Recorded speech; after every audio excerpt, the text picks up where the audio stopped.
আজকের রেসিপি লবঙ্গ লতিকা, যেটা দেখতে এবং খেতে দুটোই খুব সুন্দর। তো তার জন্য প্রথমে একটা পাত্রে ময়দা নিয়েছি, দেব একটু নুন, সামান্য চিনি আর বেশ খানিকটা তেল দিয়ে এবার ময়দাটাকে ভালো করে মেখে নিতে হবে। এবার দেখব হাতে মুঠো হয় না কীরকম। এরপরে জল দিয়ে আস্তে আস্তে অল্প অল্প করে জল দেব, দিয়ে ময়দাটাকে মেখে নিতে হবে। ময়দাটা মাখা হয়ে গেলে একটা পাত্র দিয়ে কিছুক্ষণের জন্য ঢেকে রেখে দেবো। অন্যদিকে লবঙ্গ লতিকার যে ভিতরে পুরটা থাকে তার জন্য কড়াইতে ঘি দেব। এরপর ওর মধ্যে দেব হাফ লিটার মতো দুধ। দুধটা ভালো করে একটু প্রথমে গরম করে নিতে হবে। গরম হয়ে গেলে দুধটা ফুটে আসলে ওর মধ্যে দেব গুঁড়ো দুধ। গুঁড়ো দুধটা দিয়ে এরপরে দুধটার সাথে ভালো করে মিশিয়ে নেব।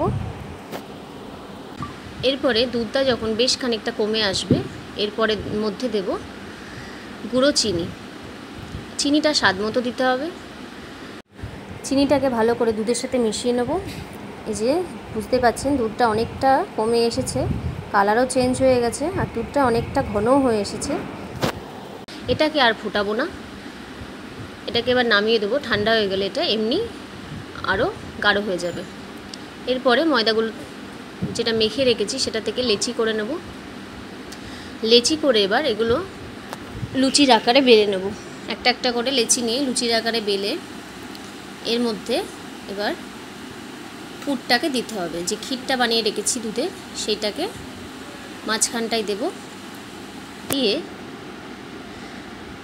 চারিপাশটা ভালো করে জল দিয়ে সিল করে দিতে হবে, যাতে কোনোভাবে খুলে না যায়। তেলের মধ্যে দিলে যাতে ছেড়ে না যায়। ভালো করে চারিপাশটা জল দিয়ে সিল করে দেব। দিয়ে এবার এটাকে একটা সেক দেব।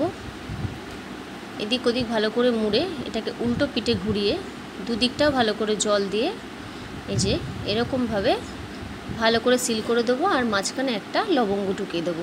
ব্যাস এরকমভাবেই গড়ে নিতে হবে। আরেকটা গড়ে দেখাচ্ছি সেমই প্রসেসে। ভালো করে জলটা দিয়ে সিল করে নিতে হবে, না হলে তেলে দিলে এটা ছেড়ে যেতে পারে। যে এরকমভাবে চারিদিকটা জল দিয়ে ভালো করে সিল করে দেব। আর মাঝখানে একটা লবঙ্গ দিয়ে প্রতিটা এরমভাবে করে নেব। এরপর ভাজার পালা। তার জন্য একটা কড়াইতে তেল নেব। তেলটা মিডিয়াম আঁচে রাখবো। এই যে দেখুন এইরকমভাবেই উল্টো দিক করে তেলের দিক মধ্যে ছাড়বো সবকটা। আর ফ্লেমটাকে মিডিয়াম আঁচে রাখবো। এবার অন্যদিকে একটা পাত্রে 1 কাপ চিনি আর 1 কাপ জল নিয়ে চিনির শিরাটা করব। ওর মধ্যে 2-4টে এলাচ ছড়িয়ে দেবো। এই যে আমার একটা পিঠ দেখুন হালকা হালকা করে ভাজা হয়ে গেছে। এরপর উল্টো পিঠটা ভাজবো। তেলটা খুব বেশি গরম করব না, একটু মিডিয়াম হিটেই রাখবো, যাতে ভিতরটাও ভালো করে ভাজা হয়। এই যে ভালো করে সবকটা ভাজা হয়ে গেছে। আর অন্যদিকে আমার চিনি শিরাটাও রেডি। এরপরে একটা একটা করে চিনির শিরার মধ্যে দিয়ে এপিট ওপিট একটু নাড়াচাড়া করে কিছুক্ষণের জন্য রেখে দেবো চিনির শিরার মধ্যে, যাতে রসটা ভালো করে ভেতরে ঢুকে যায়। এই যে সবকটা এরকম করে ভেজে নিয়ে তেলটা ছেঁকে ভালো করে তুলে চিনির শিরার মধ্যে দিয়ে কিছুক্ষণ রেখে দিলেই রেডি আমাদের লবঙ্গ লতিকা। খুবই সোজা একটা রেসিপি। শুধু ক্ষীরটা বানাতেই যা একটু সময় লাগে, হাফ লিটার দুধে ক্ষীর বানাতে 1.5 ঘন্টা মতো সময় লেগেছে। তবে ফাইনালি করার পরে এটা দেখতে যতটা সুন্দর, খেতেও কিন্তু ঠিক ততটাই সুন্দর। আপনারা বাড়িতে এরকমভাবে অবশ্যই ট্রাই করুন। বাড়িতে আর হাতে বানানো খাবারের স্বাদই একদম আলাদা।